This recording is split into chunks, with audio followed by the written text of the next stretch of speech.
Hey guys, you are now watching In the Seat with Valerie Perez. For today's show, we're going to discuss the most recent news stories that came out yesterday and today. Our two guests for today are Lucien and Paxton. Before we begin, take a quick look at this informative clip. The new border wall deal was announced on February 12th. This granted the Trump administration with a $1.375 billion for the wall, 5,000 beds to detain undocumented immigrants, and an increased oversight on officers who carry them out. Consequently, President Trump claimed a national emergency for not receiving the $5.7 billion he originally wanted. I sat down with two students about their opinion on the nation's current finances, along with Ocasio-Cortez's Green New Deal, the economic strategies we can take, and social issues such as immigrant status and the ideas behind democratic socialism. Welcome back to our show. Lucien and Paxton, can you please introduce yourselves and let us know which political party you guys identify with? Hi, I am Lucien.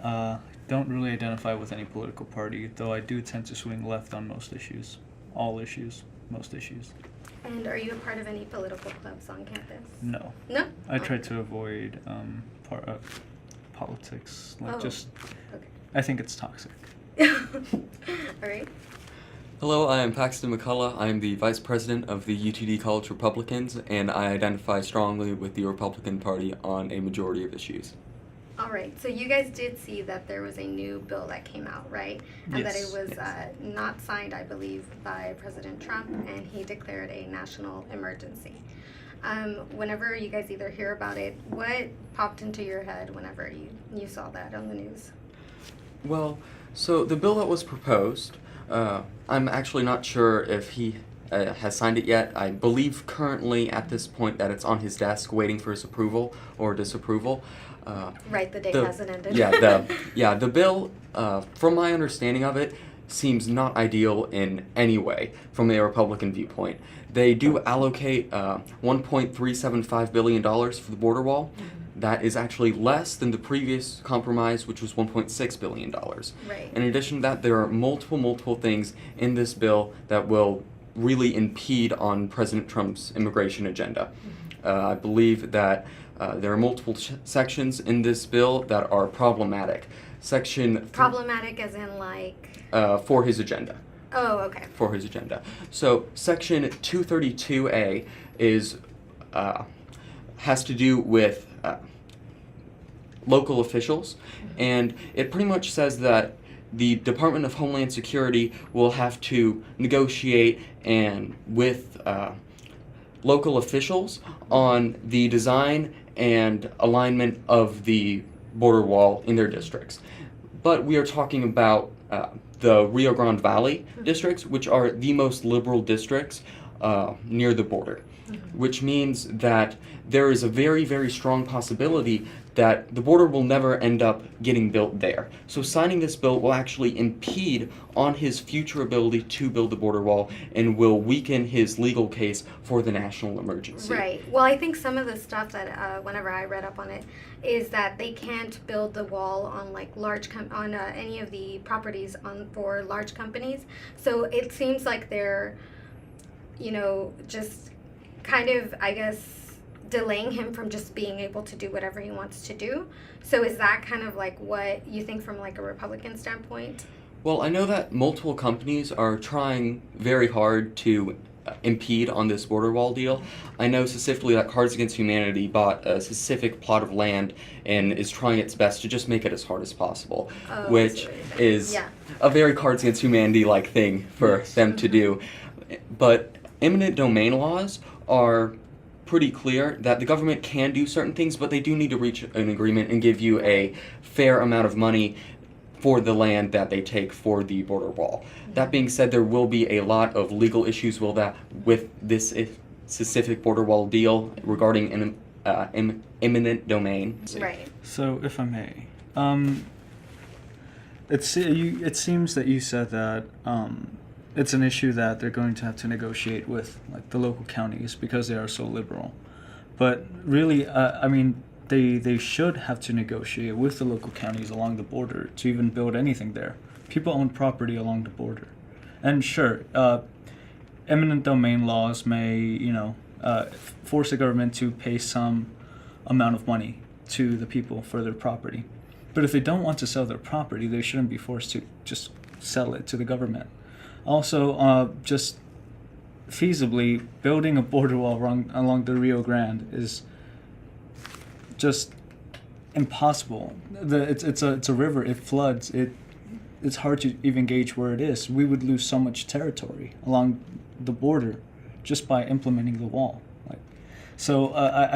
I disagree with you in that it's a bad idea that the federal government should have to negotiate with these local counties. Oh, well, I believe that there's a slight misunderstanding. I'm not saying that they shouldn't have to negotiate with the landowners, but the difference is that they have to negotiate with the local governments and gain approval from those local governments. But those local governments are voted in by the people. I mean, that is the most democratic form of government we have, is the small local governments. I'm surprised as a Republican you would not want that. Well, as a Republican, I support strong border security, and when that is needed, I believe that eminent domain is a viable option with that, and of course it should be fair, and there should be strong obeying, for lack of a better term, of eminent domain laws in this case. But I do believe that eminent domain is a viable option for this and for the greater good. I would disagree with you on that, but there's more than just that issue with the border wall. So do you think that because the Democrats and the current administration can't come to a point, and it seems that this has been kind of just the way that they've been communicating and negotiating with one another, how do you think they can actually try and come to an agreement to where whenever they make a new bill and a new deal, it's actually kind of a step forward instead of the regular kind of just spot we've been in for the past 2 years? So how to compromise is what you're saying? Yeah. If I may here again, I think the way to go forward with that, and I would love if Congress and the president could agree on anything, but the problem is that Donald Trump was supposed to sign the first bill in December. Yeah. But it wasn't until he started listening to Rush Limbaugh and the likes that he decided to veto that bill, and we ended up getting the longest government shutdown in history, and he has nothing to show for it. The deal he got now is less than the deal he had in December. Mm-hmm. So he really just needs to listen to the people, his colleagues in Congress, Democrat and Republican, to agree to something so that we can have some sort of discussion on border security. I completely disagree with the idea of a wall. It's not going to work. El Chapo was famous for building tunnels that just went under the border. So a wall would not protect against that. Also, if you're concerned about illegal immigration, most illegal immigrants come here by overstaying their visas. They come here through legal ports of entry. That is 42%. That's been debunked. It is not. It has been debunked multiple times. It has not. So what sources do you have? What sources? Checkerfact.org, Politifact. It's been debunked multiple times. I've checked Politifact. I've checked Snopes. Every time I hear someone say that they're coming in through illegal means through the border, yes, they're coming in through ports of entry.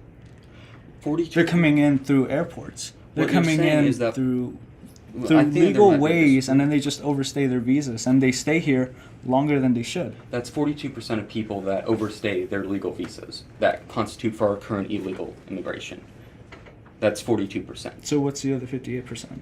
The other 58% come by land or sea, but majority by land.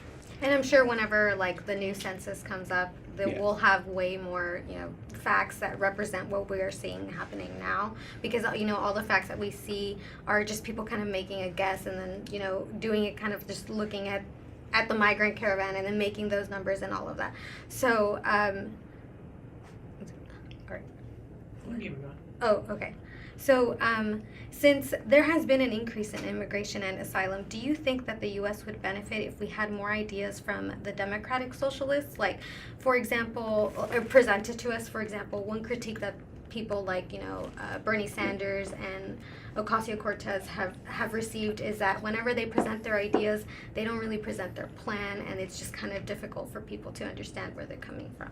I would agree with that, but I would also say to the people pointing that finger that there's also three pointing right back. The president has made the same things. Has made both statements, but no actual idea to how to back it up. I would love to see Bernie Sanders and Ocasio-Cortez bring an idea with actual steps to how to implement it.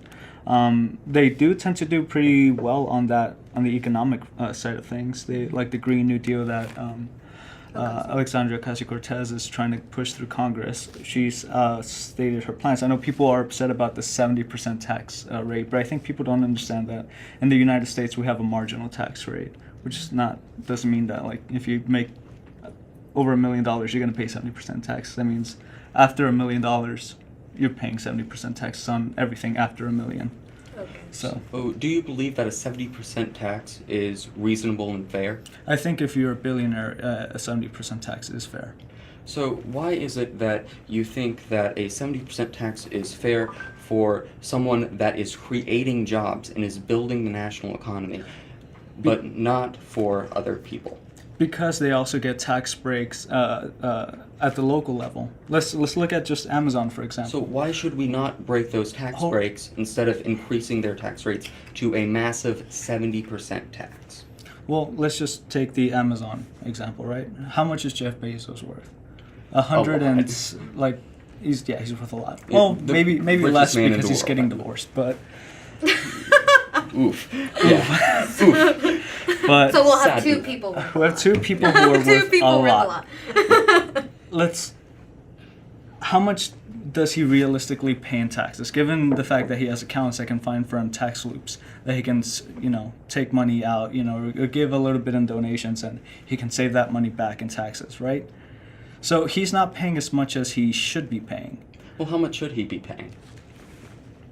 I think a marginal tax rate of 70% after, whatever the cutoff is that they decide whether it's $1 million, whether it's $5 million a year, would be fair. He does create jobs, but he also gets tax breaks at the state level and at the municipal level.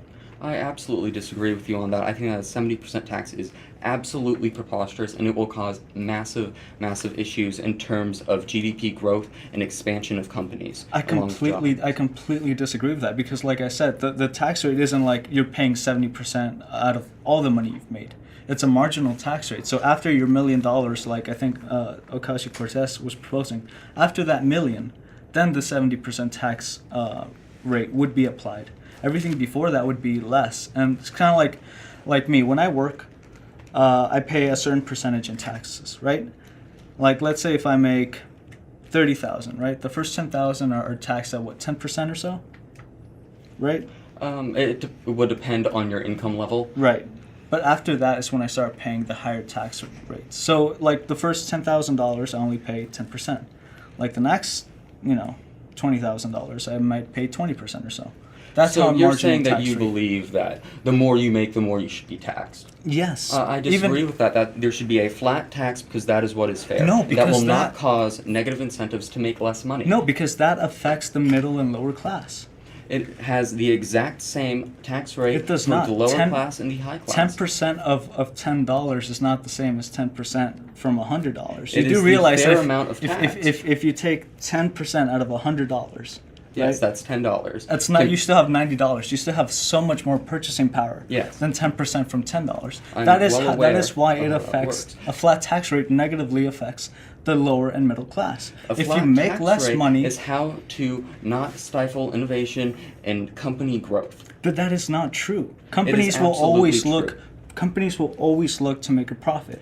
This is why we see the rise in automation. This is why we see companies laying off employees where it's cheaper to just buy a machine that does their job.